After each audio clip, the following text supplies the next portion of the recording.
بسم الله الرحمن الرحيم، والصلاة والسلام على أشرف خلق الله سيدنا محمد وعلى آله وصحبه أجمعين.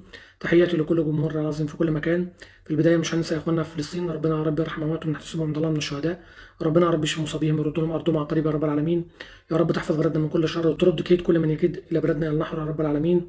ربنا يا رب يحفظ بلدنا أرضا وشعبا وجيشا وسائر بلاد الأمة العربية والإسلامية يا رب العالمين.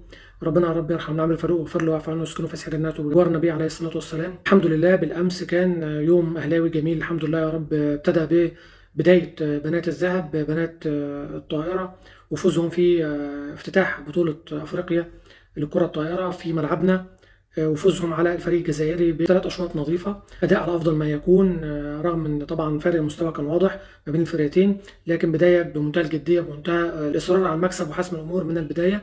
اللي قدروا النهارده الحمد لله يكسبوا السجون الكيني 3-0 ويتأهلوا لدور ال 16.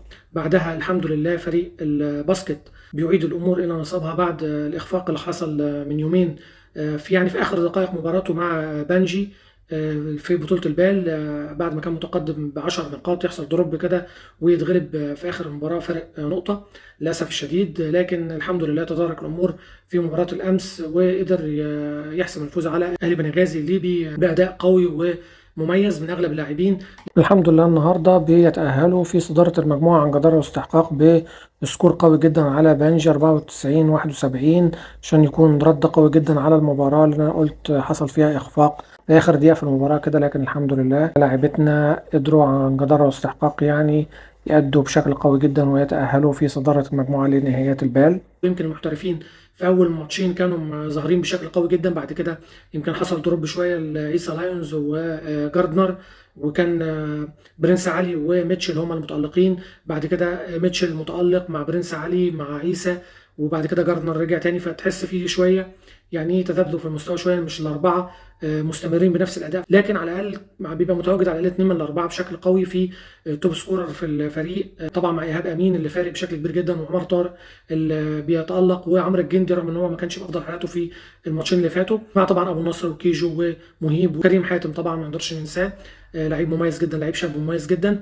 لكن طبعا اغلب الاداء بيعتمد على ايهاب امين مع عمرو الجندي مع عمر طارق وكيجو، ومعاهم الرباعي المحترف بشكل كبير جدا وكريم حاتم وابو النصر. اليوم الجميل بالامس ختموا النادي الاهلي في مباراه العوده قدام مازيمبي بثلاثيه نظيفه، اداء مميز جدا رغم الفرص الغريبه اللي ضاعت مننا في الشوط الاولاني، رغم اضاعه الوقت بشكل غير طبيعي. تقريبا ما لعبناش الشوط الاول 20 دقيقه على بعض.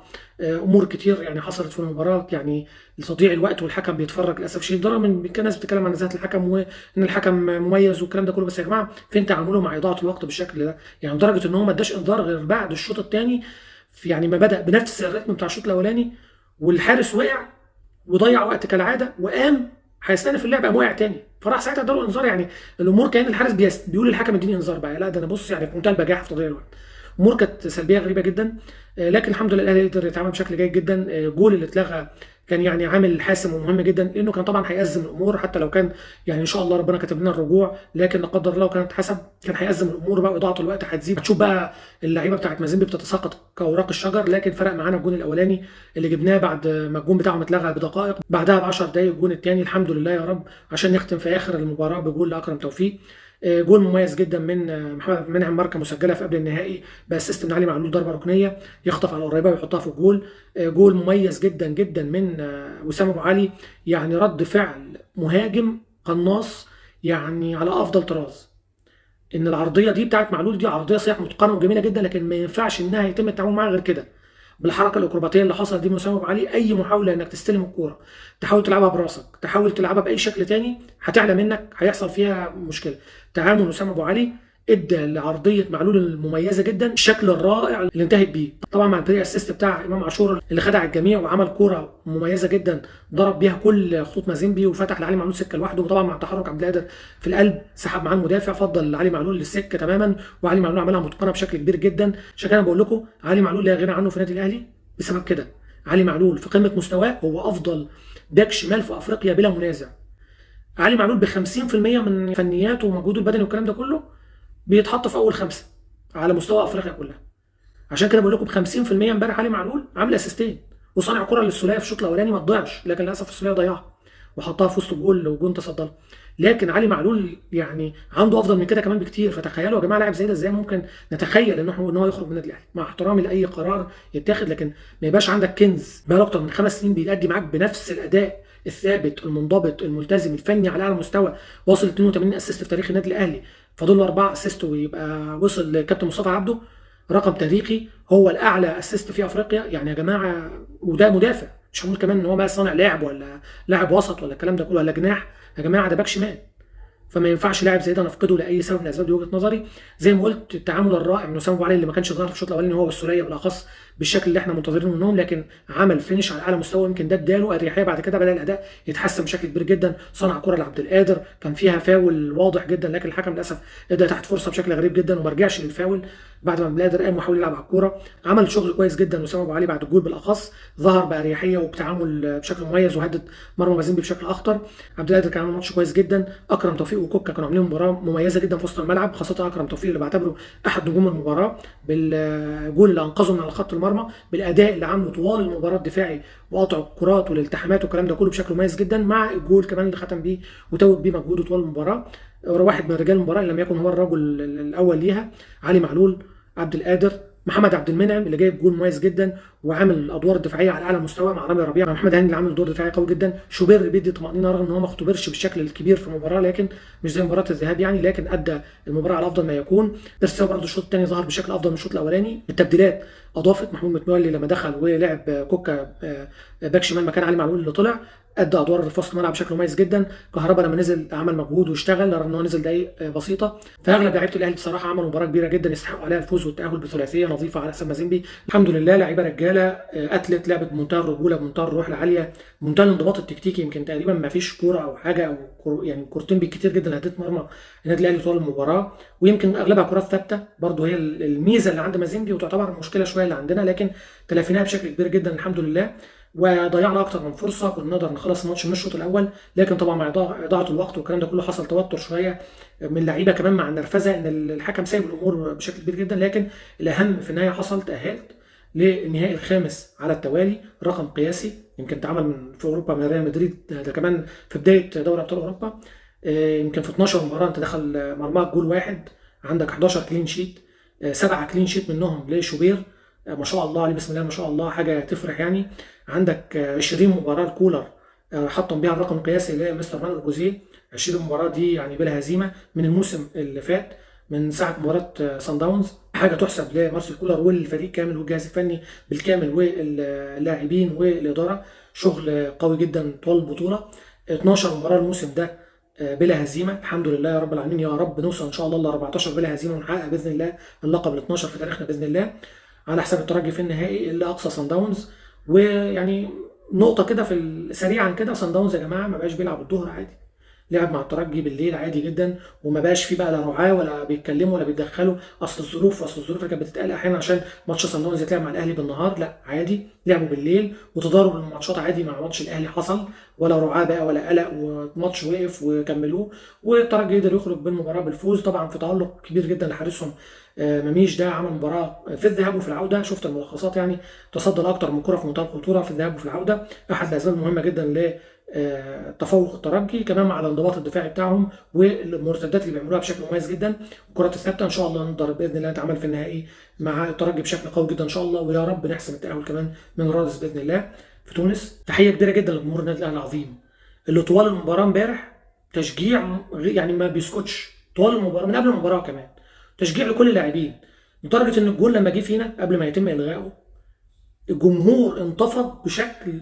رهيب عشان يفوق الفرقه ويخليها تتخطى النقطه الصعبه دي وتتفوق عليها وترجع بالماتش وتتعادل وتكسب قبل ما يتم الالغاء. هو ده الحماس، هو ده الروح، هو ده احتياج النادي الاهلي والفريق لجمهوره، هو ده اللي كنا نتكلم عنه، قال وجود الجمهور دافع اساسي، يعني حتى لو لا قدر الله لم يتم الغاء الجول ده، وطبعا الغاء صحيح جدا انه لمسه يد واضحه والايد مش في مكانها الطبيعي، واحد رافع ايده بالعلو ده زي ما شفته في اللقطات، طبعا اللي يقول بقى يا جماعه لا لمسه اليد ومش واضحه، واللي يقول لك اصل ايده طلعت لفوق، واللي يقول لك المخرج بيجيبها ازاي، كلام يا جماعه ناس يعني مفيش ذره عقل ومنطق عندهم، دي ناس بتطبق كلام غرزجيه بيبثوه، وللاسف للاسف الشديد بعض الاهلاويه بيمشوا وراهم، يعني تخيل شويه غرزجيه لما يتحكموا في بعض العقول كده، طب والعقول بتاعتهم ماشي يا جماعه، انما الاهلاويه للاسف شديد بعض الاهلاويه يمشي ورا الكلام اللهبل اللي بيقولوه الغرزجيه. اصل الاخراج ده بيتهموا الاخراج انك ازاي تجيب لقطه تبين ان الكوره جت في ايد اللاعب، ازاي الحكم المغرض ده يحسب امسكات دول الجول والفار يتدخل. تخيلوا يا جماعه ازاي منعم واللقطه اللي عملها. طبعا ما حدش هيدقق في الموضوع ولا هيروح ويعرف ان منعم كان واخد كوره في بطنه بالاسترزاق، يعني بهدلت له جسمه. لا عادي يا جماعه، احنا نروح نالف اصل لاعب زي منعم عمره ما تلفظ اصلا على لاعب، ما تقدرش تجيب له حتى اخره ممكن يزق لاعب مش عارف ايه انفعالات ملعب، عمره ما تلفظ على لاعب، عمره ما يحتك بلاعب احتكاك غير اخلاقي ولا حاجه، جايين قال هيعمل حركه لا اخلاقيه في احتفال الجول. مفيش والله مفيش ذره منطق عندهم ولا عقل. طبعا لو منعم ده قلع لهم ملط وصور نفسه مكان الاسترزات اللي بهدلت له جسمه، لا انا مش مصدقينك ده فوتوشوب، لان هم عايزين يصدقوا اللي هم بيقولوه غرزجيه. خلاص زي ما بيقول لك كده انت رصيت لهم كفايه قوي، لا هم بقى بيرصوا للناس، وللاسف جمهورهم اغلبهم بيمشي ورا الكلام ده. انما احنا يبقى ليه مننا جزء فئه بتفكر بالموضوع ده؟ زي ما قلت لك موضوع المقاطعه للاسف الشديد، تعاقدات معموله من شركه انت متعاقد معاها المتحده، وهي اللي عامله التعاقدات دي من امتى؟ داخل في سنه التعاقدات دي، وانت شويه غرزجيه يحركوك زي عرايس الماريونيت مع احترامي يعني، عشان تمشي تسلم عقلك ليهم وتمشي وراهم وانا هقاطع وانا هعمل، والجمهور هيروح يقاطع والجمهور هيعمل. طب الجمهور راح زلزل الاستاد امبارح وراك ان هو مشيش ورا غرزجيه. ما تبقاش انت على السوشيال ميديا البعض طبعا ياخد من كلام الناس دي ويمشي وراهم. طبعا عارف ان في اكونتات فيك بتدعي ان هم اهلاويه ويدخلوا في الزيط عشان ايه؟ يسخنوا الجمهور، لكن للاسف في ناس بتتاثر. حد يزايد على دور الاهلي يا جماعه؟ ده الفلسطينيين نفسهم اول ناس بيلبسوا تيشيرت الاهلي ويفتخروا بيه باعلاناته وبرعاته بكل حاجه، اول ناس احتفلوا بال 117 سنه. معقوله يا جماعه يبقى في بعض الاهلاويه ممكن شويه غرزجيه يطلعوا شويه كلام من عندهم يحركوا العقول بالمنظر ده؟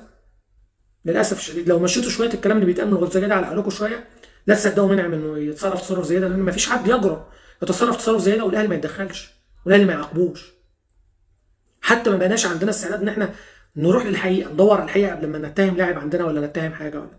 ولمسه اليد يطلع لك ناس يقول لك ولا اصل وانا شايف وجود صحيح ومش عشان يظهر ان هو محنك يعني.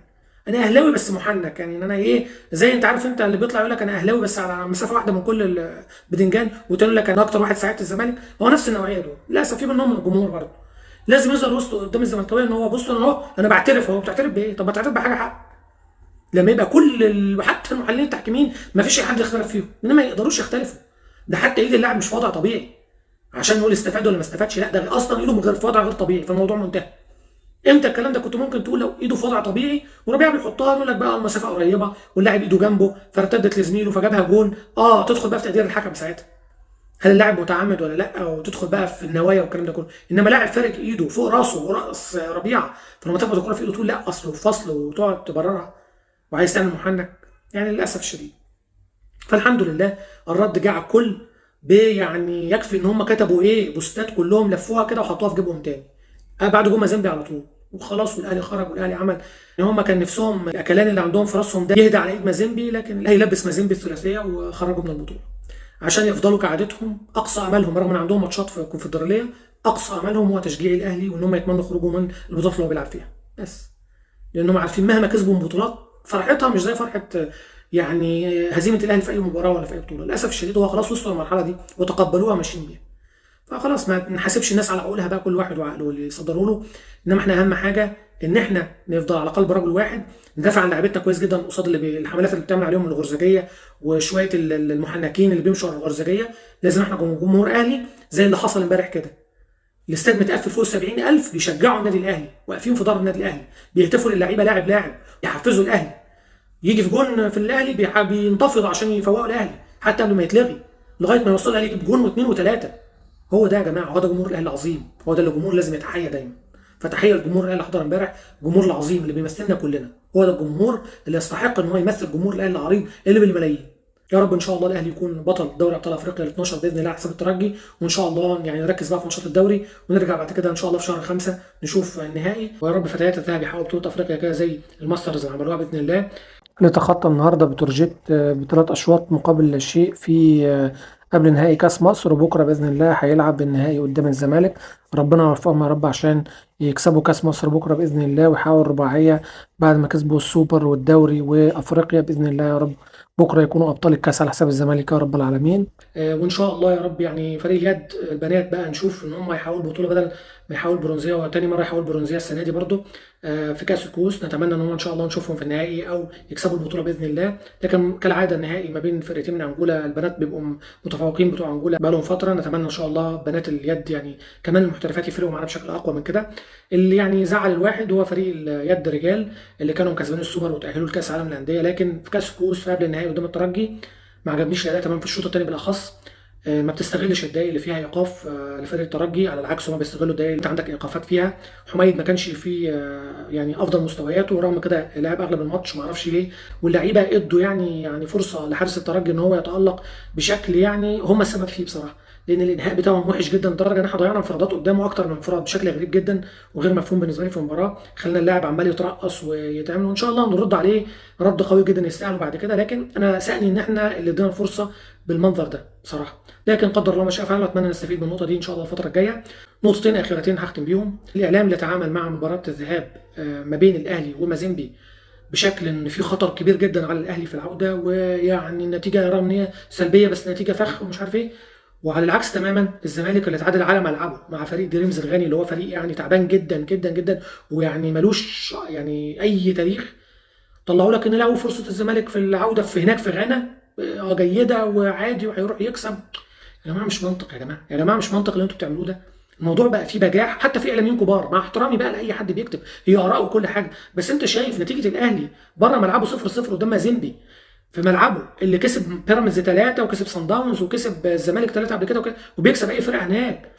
نتيجه سلبيه وفخ، وان الاهلي في العوده ممكن مازيمبي يخرجه.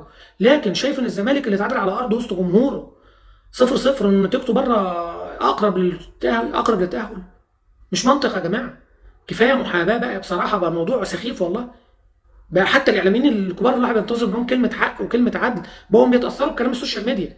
يقول لك احنا مش عايزين نزعلهم مننا، يلا ما نزعلش حد مننا، ما نزعلش الزملكاويه مننا.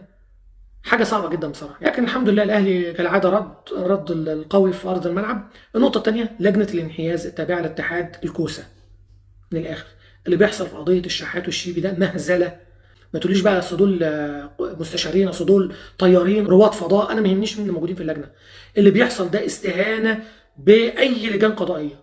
لما واحد يتم استدعائه 3 مرات وما يروحش في ال3 مرات وتستدعوه المره الرابعه يوم الاحد الجاي، ايه يا جماعه؟ يعني حتى يا اخي لو انت عايز تجامل المستثمر على حساب الاهلي ما تقلوش من نفسكم قوي كده، ما تهينوش نفسكم بالمنظر ده، ما ترخصوش من نفسكم بالمنظر ده، وتخلوا نادي ولاعب بيتلاعبوا بيكم بالشكل القميء ده. حتى حاجه صعبه جدا، منظر مقزز والله العظيم، حاجه مقززه والله صراحه. يعني شيء غريب جدا انه بيعدي كده عادي. تخيل كده لو تم استدعاء اي لاعب من الاهلي وقال لك انا مش فاضي، اصل ورايا ماتش، اصل مراتي حامل، اصل رايح مصيف، اصل مسافر بره. ايه يا جماعه؟ كنتوا وقفتوه زي ما عملتوا مع كهربا كده على نيته. انتوا لو تطولوا كنتوا توقفوا منعم وتدخلوا في نيته في ماتش افريقيا كنتوا عملتوها. انتوا دوركم جايين متعينين مخصوص عشان تدعبسوا في نوايا لعيبه الاهلي وتوقفوهم على نواياهم وتعاقبوهم على اي خطا، ولو مفيش خطا تتلككوا لهم وتدوروا وتفتشوا في ضمايرهم. انما مع لعيبه الزمالك او مع اي لعيبه ثانيه لا عادي، مفيش حاجه بتحصل. اصل الشيبي عشان مستثمر، اصل لعيبه الزمالك عشان الزمالك ما يزعلوش مننا، وعشان اللي عيننا ما يزعلش مننا، والا ممكن يمشينا في لحظه. الموضوع بقى بايخ جدا يا جماعه مستمر، وللاسف مفيش انصلاح لحال الرياضه في مصر طول ما الفاشلين دول هم اللي بيديروا المنظومه الرياضيه في مصر. بيشغلوا كل حاجه باهوائهم وباغراضهم اللي للاسف بيجيبوا اصحابهم في كل حته. رص يا ابني في اللجان، رص في الاتحاد، رص في الاعلام عشان نداري كلنا على بعض. مفروض وزير باتحاد كوره باللجان كل ده كان يتغير ويتفور تماما، ويجي ناس تخاف على سمعه مصر ومصلحه مصر بجد. مش كل واحد جاي اللي يخلص مشاكله مع غيره، واللي جاي يعمل لمصلحه ناديه بس، واللي جاي يبوظ الرياضه لدرجه ان يطلع لك قرار. يعني اقول ايه؟ عايزين يخربوا الرياضه اكتر ما هي مخروبه، او كره القدم. يقول لك نلعب اصل عشان الكهرباء وبتاع فهنلعب العصر. نلعب العصر يا جماعه عشان الانسان مش مهم بالنسبه لنا، صحه اللعيبه مش مهم بالنسبه لنا، ما يموتوا اللعيبه، ما يجي لهم اللي يجي لهم ويموتوا عادي. عادي ما يبقاش في نسبه مشاهده، عادي ما بيبقاش في رعايه للدوري ولا للانديه، عادي. عشان احنا ما بنفكرش، احنا جايين يا جماعه عشان نوفر في الكهرباء. طب ما توفر في الحاجات الهايفه اللي انتوا بتصرفوا فيها، مصاريف لا حصر لها في الهيافات وتيجوا في الكوره اللي هي صناعه مهمه جدا في العالم كله، بتيجوا انتوا بتدمروها، وعايزين لعيبه تلعب في الحر اللي احنا بالليل اصلا بنبقى مش طايقين نفسنا، عايزينهم يلعبوا في عز العصر في عز الشمس. واللعيبه بقى مش مهم بقى الاداء الفني، احنا مش هندور على الاداء الفني اصلا، احنا ممكن اللعيبه دي يحصل لها حاجه وهم بيلعبوا اصلا عادي بقى، مش فارق معاهم. عشان بوريكم قد ايه المسؤولين اللي ماسكين الرياضه عندنا في مصر في منتهى الفشل، في منتهى الفشل للاسف الشديد. وفي الاخر يجوا بس ياخدوا لقطه ويقصوا الشريط ويتصوروا جنب الكاس وجنب الدرع البطل اللي بياخده وخلاص. اي انجاز يحصل لاي نادي ولا لاي منتخب ناخد اللقطه، احنا بتوع اللقطه للاسف الشديد. عشان كده عمر ما هينصلح حال الرياضه المصريه، وهيفضل الاهلي بيتحارب عشان هو الوحيد اللي بينور في الضلمه دي للاسف الشديد. ربنا يا رب يوفق الاهلي الفتره الجايه، ورب دايما الاهلي من انتصار لانتصار ومن بطوله لبطوله رب العالمين. في الاخير معاك يا اهلي وعلى المره بحلو معاك، وتحياتي لكل جمهور العظيم في كل مكان.